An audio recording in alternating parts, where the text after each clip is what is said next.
All right, today I'm working on this newair evaporative cooler. My wife called a couple weeks ago and it just wasn't working. They sent us a new control board that goes inside here.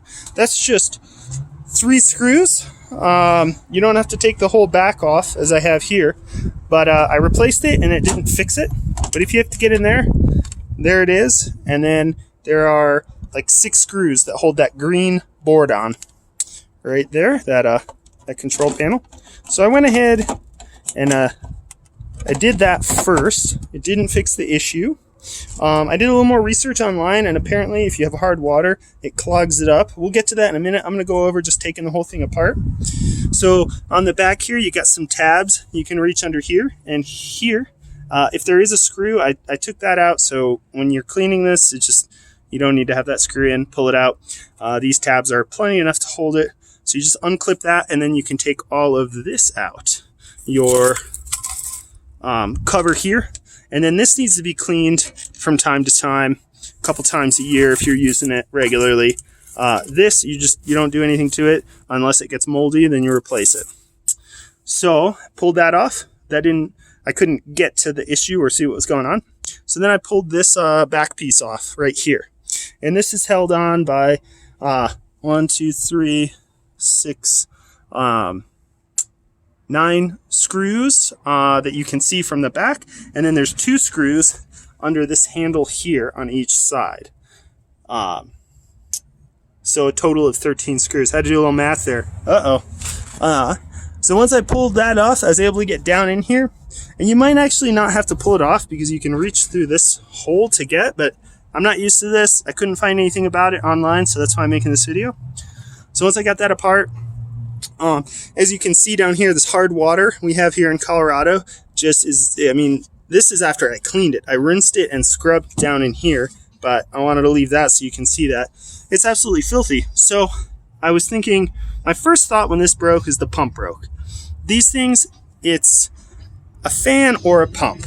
And if you have a leak, then a hose. It's pretty straightforward, and pumps go out pretty regularly, especially if they're submerged. And this little propeller down in here was seized, and I'll show you here. I'll prop that here. There is a cover, so this is on there like so, and then this cover is on here like so. So this just pulls straight off, this twists off, and you can get to the propeller. Now, when I turned this on, I could feel that this was vibrating. So I know that the motor is still running. And my thought was if I could just get this propeller going is good. And I did. And when I cleaned this out, there's all sorts of gunk that came out. But you'll feel the little, you'll feel the magnetic of the motor, but it should move freely.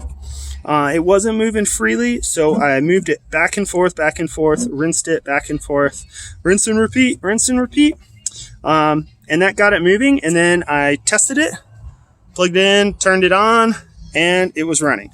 So this is now fully functional. The only thing when you do, actually just to touch base on that, is when you do take it off, you have to take this hose off, and then this is clamped down in here by this guy. You can take both screws off. I took one and was able to kind of wiggle it out.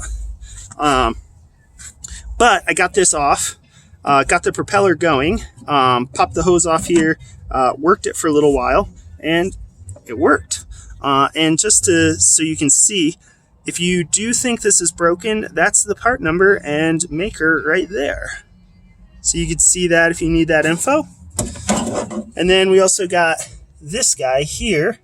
So this is the make and model and serial number. This is the af-1000r evaporative cooler by newair.